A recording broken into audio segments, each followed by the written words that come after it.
श्री हरि का नाम जो निस्दिन जपते हैं वे भवसागर को पार कर जाते हैं। साधु संगति में रमण करने से पापों से मुक्ति मिलती है। हरे कृष्णा। आप सभी को कार्तिक मास के दूसरे दिन की ढेर सारी शुभकामनाएं। आज कार्तिक मास का दूसरा दिन है और इस पवित्र अवसर पर हम भगवान की महिमा का स्मरण करते हुए कथा की शुरुआत करेंगे। इस शुभ मास में भक्ति, उपासना और पुण्य कर्मों का विशेष महत्व है। आइए कथा की शुरुआत से पहले एक मंगलकारी दोहे के साथ हम सभी अपने मन को शांत और एकाग्र करें। मंगलमय यह मास है पुण्य का संयोग, हरि स्मरण से हो सबका जीवन में योग। कार्तिक मास में भगवान के ध्यान और स्मरण से जीवन में शुभता का आगमन होता है। आइए कथा के माध्यम से श्री हरि के गुणों का गान करें और अपना मन उनकी ओर लगाएं। आज हम सभी कथा के श्रवण से पूर्व श्री भगवान विष्णु की स्तुति करेंगे। भगवान विष्णु आकाश में विराजमान हैं और उन्होंने श्वेत और पीले वस्त्र धारण किए हुए हैं। उनका स्वरूप चंद्रमा के समान उज्जवल और श्वेत है। उनकी 4 भुजाएं हैं। हम सभी को मिलकर उन पालनहार भगवान विष्णु का ध्यान करना चाहिए, जिससे हमें आंतरिक प्रसन्नता की अनुभूति होगी। भगवान विष्णु का रूप शांत मुद्रा में है। वे शेषनाग पर विराजमान हैं और उनके हाथों में कमल का पुष्प शोभायमान है। वे सभी देवताओं में श्रेष्ठ हैं और इस संपूर्ण विश्व के आधार हैं। उनका स्वरूप बादलों के समान नीला और श्वेत है और उनके हर एक अंग से शुभता का प्रसार होता है। वे माँ लक्ष्मी के पति हैं और उनके नेत्र कमल पुष्प के समान सुंदर हैं। भगवान विष्णु को योग के द्वारा ध्यान कर प्राप्त किया जा सकता है। हम सभी उनकी वंदना करते हैं क्योंकि वे ही इस संसार को भयमुक्त करते हैं और सभी प्राणियों के स्वामी हैं। जब शरीर रोगग्रस्त हो तो औषधि लेने के समय भगवान विष्णु का ध्यान करें। भोजन ग्रहण करते समय उनके जनार्दन रूप का ध्यान करें। सोते समय उनके पद्मनाभ रूप का स्मरण करें। विवाह के समय उनके प्रजापति रूप का ध्यान करें और युद्ध में जाते समय उनके चक्रधारी रूप का ध्यान करें। यात्रा करते समय उनके त्रिविक्रम रूप का स्मरण करें और मृत्यु के समय उनके नारायण स्वरूप का ध्यान करें। प्रेम में उनके श्रीधर रूप का ध्यान करें। बुरे सपने आने पर उनके गोविंद रूप का ध्यान करें और संकट के समय उनके मधुसूदन रूप का स्मरण करें। तूफान के समय उनके नरसिंह रूप का ध्यान करें और अग्नि के समय उनके समुद्र में शयन करते हुए रूप का ध्यान करें। जल में फंस जाने पर उनके वराह रूप का स्मरण करें और पर्वतों या जंगलों में होने पर उनके रघुनंदन रूप का ध्यान करें। विचरण करते समय उनके वामन रूप का ध्यान करें और सभी कार्य करते समय उनके माधव रूप का स्मरण करें। जो भी भक्त प्रातःकाल उठकर इन 16 नामों का पाठ करता है उसे भगवान विष्णु की कृपा से सभी पापों से मुक्ति मिलती है और वह विष्णु लोक में स्थान प्राप्त करता है। कार्तिक मास में पीपल पठवारे की कथा कही और सुनी जाती है। स्नान और पूजा करने के बाद इस कथा को सुनने से अपार पुण्य प्राप्त होता है। कार्तिक मास में स्नान, ध्यान और पूजा पाठ का विशेष महत्व होता है। आज इस कथा को सुनने से सभी पापों का नाश होता है और भगवान विष्णु की कृपा प्राप्त होती है। एक बार एक गांव में एक गुजरी रहती थी। वह दूध दही बेचकर अपने परिवार का पालन पोषण करती थी। एक दिन उसने अपनी बहू को बुलाया और कहा, बहू आज तू यह दूध दही बेचकर आ। बहू दूध दही बेचने गई। रास्ते में उसने देखा कि कार्तिक मास में कुछ महिलाएं पीपल का पेड़ सींचने आई हैं। वह उन्हें देखकर रुक गई और पूछने लगी, तुम यह क्या कर रही हो? औरतों ने कहा, हम पीपल महादेव की पटवारी सींच रही हैं। बहू ने फिर पूछा, अच्छा ऐसा करने से क्या होता है? तब औरतों ने बताया, ऐसा करने से अन्नधन की प्राप्ति होती है। यदि किसी का पति वर्षों से बिछड़ा हुआ हो तो वह वापस मिल जाता है। औरतों की बात सुनकर गुजरी की बहू बोली, तुम तो पानी से सींच रही हो, मैं तो दूध दही से सींचूंगी। अब हर रोज गुजरी की बहू आती और पीपल की पटवारी को सारे दूध दही से सींच देती। उसकी सास जब रोज लौटने पर उससे पैसों के बारे में पूछती तो वह कहती, माँ जी, कार्तिक का महीना खत्म होने दो, तब सारे पैसे लाकर दे दूंगी। जब कार्तिक का महीना पूरा हुआ और पूर्णिमा का दिन आया, तब वह गुजरी की बहू पीपल की पटवारी के पास धरना देकर बैठ गई। पीपल ने उससे पूछा, तू यहाँ क्यों बैठी है? बहू बोली, मेरी सास दूध दही के पैसे आज मांगने वाली है, लेकिन मैंने तो पूरे महीने पीपल के पेड़ को दूध दही से सींचा है, अब मुझे पैसे चाहिए। पीपल ने कहा, मेरे पास पैसे नहीं हैं, ये भाटे, डंडे, पत्ते और पान पड़े हैं, इन्हें ले जा और गुल्लक में रख देना। बहू घर पहुंची और घर पहुंचते ही सास ने पूछा, बहू पैसे लाई है? बहू ने कहा, माँ जी लाई हूँ और मैंने गुल्लक में रख भी दिए हैं। सास ने जब गुल्लक खोला तो उसकी आंखें फटी रह गईं। गुल्लक में से हीरे मोती जगमगा रहे थे। सारे सूखे पत्ते धन में बदल गए थे। यह देख सास कहने लगी, अरे बहू, इतना धन कहाँ से लाई है? बहू सीधी सादी थी। उसने अपनी सास को सारा सच बता दिया। उसने कहा, मैंने तो पूरे महीने पीपल की पटवारी को दूध दही से सींचा और जब पैसे मांगे तो पीपल ने मुझे पत्ते, डंडे और भाटे दिए थे, जिन्हें गुल्लक में रखने से वे हीरे मोती बन गए। यह सुनकर सास बोली, अरे बहू, तब तो मैं भी पीपल की पटवारी सींचने जाऊंगी। अब सास भी दूध दही बेच आती और दूध दही की हांडी धोकर पीपल की पटवारी में रखाती। घर आकर वे अपनी बहू से कहती, बहू अब तू मुझसे पैसे मांग। बहू कहती, माँ जी, कभी बहू भी सास से पैसे मांगती है क्या? सास के बार बार कहने पर आखिरकार बहू ने सास से पैसे लाने के लिए कहा। एक दिन सास भी पीपल के पास धरना देकर बैठ गई। पीपल ने सास को भी भाटे, पत्ते, डंडे और पान दे दिए। सास ने घर आकर वे सब गुल्लक में रख दिए। सास के कहने पर बहू ने गुल्लक तोड़ी तो देखा कि उसमें कीड़े मकोड़े चल रहे थे। बहू ने सास से पूछा, माँ जी, ये सब क्या है? सास कीड़ों को देखकर बोली, पीपल पटवारी ने तुम्हें धन दिया, लेकिन मुझे कीड़े क्यों दिए? इस पर सभी औरतें बोली, तुम्हारी बहू ने सब कुछ सच्चे मन से किया था, लेकिन तुमने धन के लालच में आकर ये सब किया। हाथ जोड़कर इस कथा के अंत में कहना चाहिए, हे पटवारी माता, जैसा आपने बहू को दिया वैसा ही अपने भक्तों को भी देना। इस कथा को सुनते और हुंकारा भरते सभी भक्तों को यह आशीर्वाद दें। आप सुनिए, कार्तिक मास में आगे का ध्यान श्रेष्ठ कार्यों का है। तुलसी जी की महिमा और पूजा आराधना के बारे में इतना सुनने के बाद देवर्षि नारद ने श्री ब्रह्मा जी से प्रार्थना की, हे जगत पिता, अब आप मुझे उस उत्तम देवता के बारे में बताइए जिनका पूजन इस माह में किया जाता है। ब्रह्मा जी ने उत्तर दिया, हे वत्स, गंडकी नदी के उत्तर की ओर गिरिजा के दक्षिण में 40 कोस का भूमि क्षेत्र कहलाता है। वहां पर शालिग्राम और गोमती चक्र पाए जाते हैं। इनका पूजन करने और चरणामृत लेने से मनुष्य मुक्ति प्राप्त कर लेता है। चरणामृत लेते समय यह मंत्र उच्चारण करना चाहिए, अकाल मृत्यु हरणम सर्व व्याधि विनाशनम विष्णुपादोदकम पीत्वा पुनर्जन्मना विद्यते।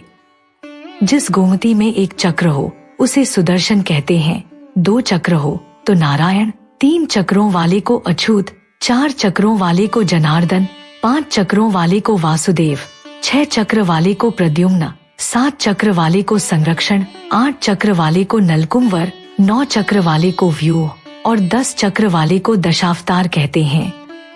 इनके दर्शन मात्र से ही मनुष्य मोक्ष प्राप्त कर लेता है। जो भगवान के सामने वीणा या वंशी बजाता है या गायन करता है, वह भी स्वयं भगवान को प्राप्त हो जाता है। जो कार्तिक मास में मृदंग बजाता है, भगवान उसे अपना सर्वप्रिय भक्त मानते हैं। जो भगवान के सामने श्रद्धा से धूप जलाता है, वह कभी नरक में नहीं जाता। शंख में भरा हुआ जल जब भगवान पर अर्पित किया जाता है और अंगों से स्पर्श करता है, तो संपूर्ण रोग और पाप नष्ट होकर मनुष्य मुक्ति प्राप्त कर लेता है। पूजन चाहे मंत्रों द्वारा विधि विधान से किया जाए या सामान्य रूप से, परंतु मन में श्रद्धा सच्ची होनी चाहिए। पूर्ण श्रद्धा और निष्ठा से किया गया कार्तिक मास का स्नान, ध्यान, पूजा पाठ और व्रत अत्यंत फलदायी होता है। देवर्षि नारद स्वयं परम ज्ञानी थे। आप ब्रह्मा जी से ये सभी प्रश्न हम संसारिक प्राणियों की भलाई के लिए कर रहे थे। अतः अब श्री ब्रह्मा जी से देवर्षि नारद ने पूछा, हे पितामह, अब आप कार्तिक मास में जो दीपदान आदि किया जाता है उसका महत्व सुनाने की कृपा कीजिए। नारद जी का यह प्रश्न सुनकर ब्रह्मा जी बोले, हे पुत्र, दीप चाहे स्वर्ण का हो या चांदी का, तांबे का हो या मिट्टी का, अपनी सामर्थ्य और श्रद्धा के अनुसार कार्तिक मास में दान अवश्य ही करना चाहिए। कार्तिक मास में दीपदान करने से समस्त पापों का नाश हो जाता है। दीपक भगवान की मूर्ति के आगे, तुलसी जी के पास, ब्राह्मण के घर में, वन में, वृक्ष के नीचे, गौशाला में या धर्मशाला के आले में शाम के समय जलाया जाता है। दीपक घी का जलाना चाहिए या तेल का, परंतु उसे पूरे महीने तक जलाना चाहिए। ब्राह्मण के घर दीपक जलाने से अग्निस्तोम यज्ञ का फल प्राप्त होता है। जो लोग ऊंचे स्थान पर या ऊंचे खंभे पर दीप जलाते हैं उनसे धन की वृद्धि होती है और बैकुंठ में निवास मिलता है।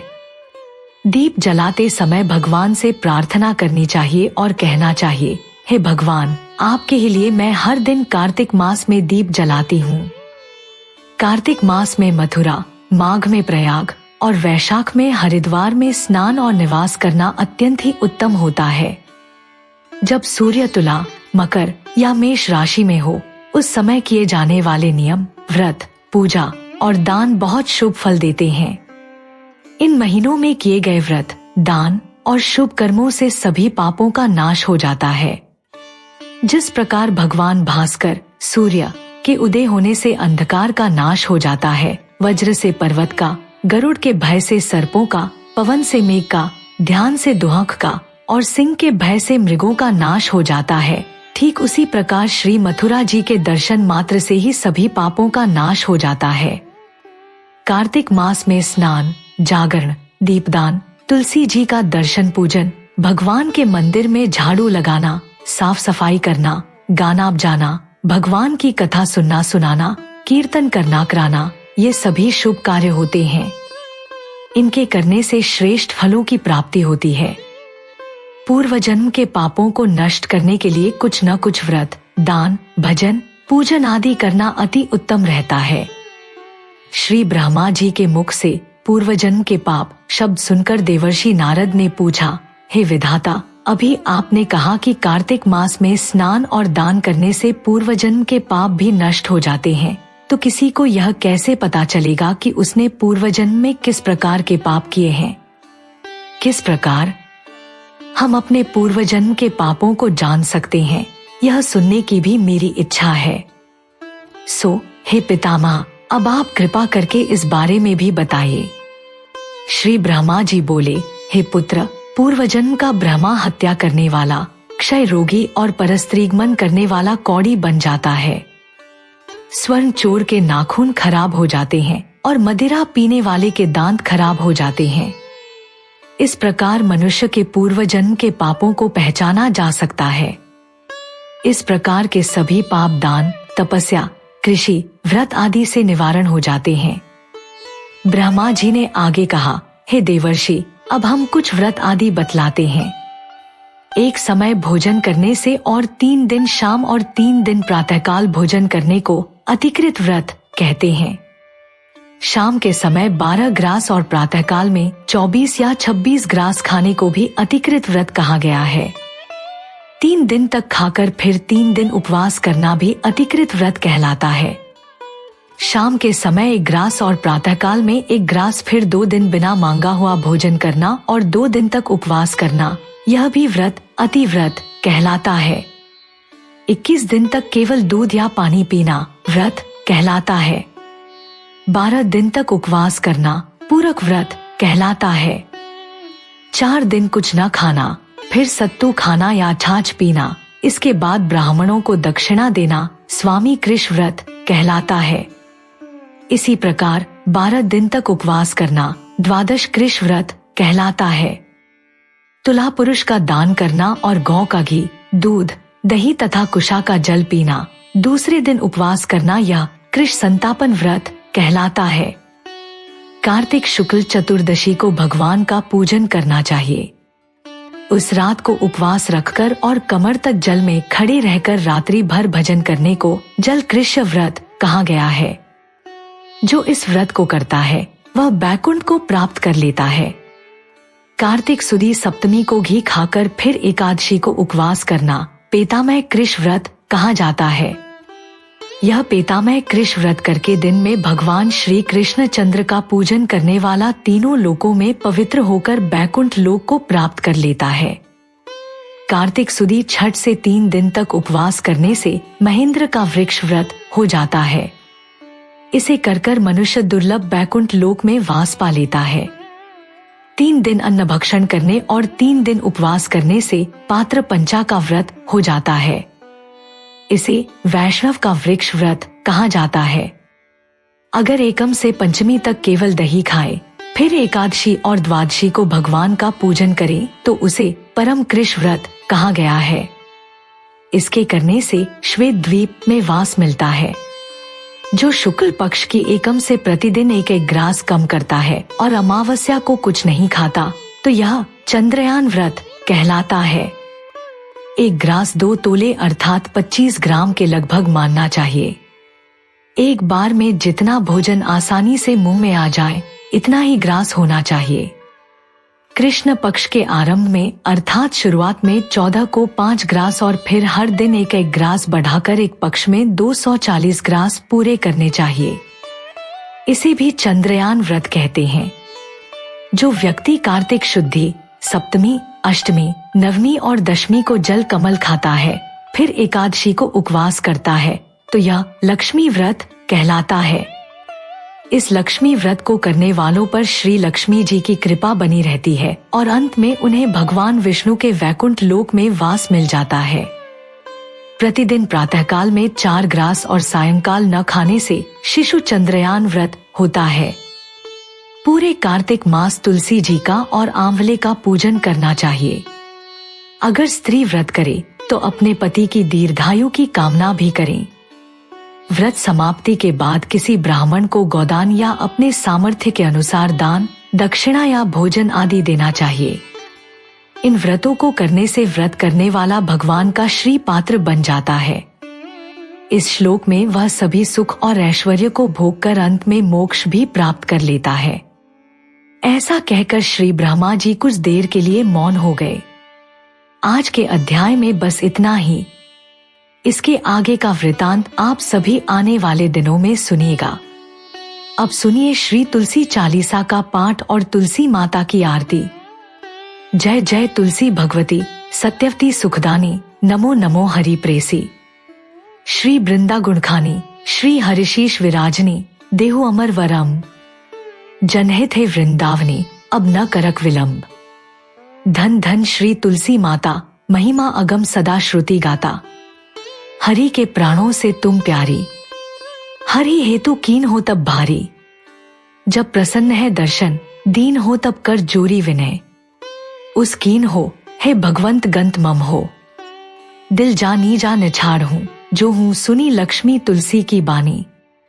दिल हो श्राप कध पर आनी, उस अयोग्य वर मांगनहारी। हो बिट अब तुम जड़ तनु धारी। सोनी तुलसी ही श्रप्यो, तय माँ कर हूँ वास। सुनी चंदा मादियो, वचन हरि तब दत काला। सुनो सुमखी जानी, हो बेहाला। समय पायरियो रोपा पितोरा। पूज्य ही आस वचन सत मोरा, तब गोकुल माँ गोप सुदामा।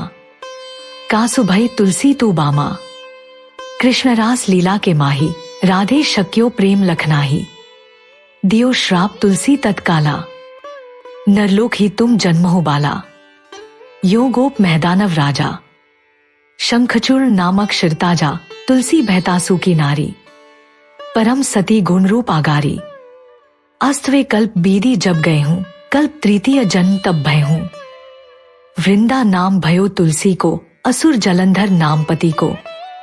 कर अतिद्वंद अतुल बलधामा, किन्हा शंकर से संग्राम। जब नित्सैन सहित शिवहरि मरही, न तब हर हर ही पुकारना। पतिव्रता वृंदा तिनारी, को न सके, पति ही संहारी, तब जलंधर ही भेष बनाई, वृंदा रिघैरी पहुंचो जाई। शिवहित लही करी कबट प्रसंगा, कियो सतेत्व धर्म तो ही भंगा। भयो जलंधर कर संहारा, सुनी उर शोक उपरा, देह क्षण दियो कपट हरितारी। लखी वृंदा दुख गिरा उचारी, जलंधर जसा दो बीता, सोई रावण तसहर ही सीता। असप्रस्तर सम हृदय तुम्हारा, धर्म खंडी मम पथ ही संहारा। यही कारण लहिशाप हमारा, हो वे तनुपाषाण तुम्हारा। सुनी हरि तुरत ही वजन उचारे, दियो श्राप बिना विचारे। लक्यो न निज करतूत पति को, छल न चाहिए जब पार्वती को। जड़ मत तो अस हो जड़ रूपा, जग में तुलसी बिटब अनुपा। धगव रूप हम शालिग्रामा, नंदीगंड के बीच लला। माँ जो तुलसी दल हम ही चढ़ाई है, सब सुख भोग परम बद पाई है। बिन तुलसी हरि जलत शरीरा, अतिशय उठत शेष उर्भीरा। जो तुलसी दल हरि श्रीधारत, सो सहस्रघट अमृत दारत। तुलसी हरि मनोरंजन निहारी, रोग दोष दुख भंजनिहारी। रेम सहित हरि भजन निरंतर, तुलसी राधा में नाही अंतर। व्यंजन हो चपना प्रकारा, बिन तुलसी दलना हरि प्यारा। सकल तीर्थ तुलसी तर चाही, लेह पे मोतीजन संशय नाही। कवि सुंदर इखर गुण गावत, तुलसही निकट सहज गुण पावत। बसंत निकट दुर्वा साधा, माँ जो प्रयास ते पूर्व लला। पाठक रही जो नित नर नारी, हो ही सुखभाषित्री पुरानी। तुलसी चालीसा पड़ी, तुलसी तरु ग्रहधारी। दीपदान करी पुत्र फलपा, वही बंधु नारी। सकल दुख दरिद्र हरिहार में, परम प्रसन्न। आसी धन जन लड़ी कर, बस ही पूर्ण अत्र। लाही अभिमत बल जगत, महिला ही पूर्ण सब काम। जय दल अर्पही तुलसी सह, बस ही हरि राम। तुलसी महिमा नाम लेखक, तुलसी सूत सुखराम मानस 40 रच्यो। जग में तुलसीदास प्रेम से बोलिए, तुलसी महारानी की जय। तुलसी महारानी नमो नमो, हर की बट रानी। नमो नमो तुलसी महारानी, नमो नमो। धन तुलसी पूरन तप की, नो शालिग्राम बनी पटरानी। नमो नमो तुलसी महारानी, नमो नमो हर की पटरानी। नमो नमो। जाके पात्र मंजरी कोमल, श्रीपति कमल चरण लपटानी। नमो नमो तुलसी महारानी, नमो नमो हर की पटरानी। नमो नमो। कौन? माही ने बोई रानी, तुलसा कौन? माही ने हुई हरियाली। नमो नमो तुलसी महारानी, नमो नमो हर की बटरानी। नमो नमो। कौन महीने हुई तेरी पूजा, कौन महीने हुई पटरानी। नमो नमो तुलसी महारानी, नमो नमो। आषाढ़ मास में बोई रानी तुलसा, सावन महीने हुई हरियाली। नमो नमो तुलसी महारानी, नमो नमो हर की बतरानी। नमो नमो।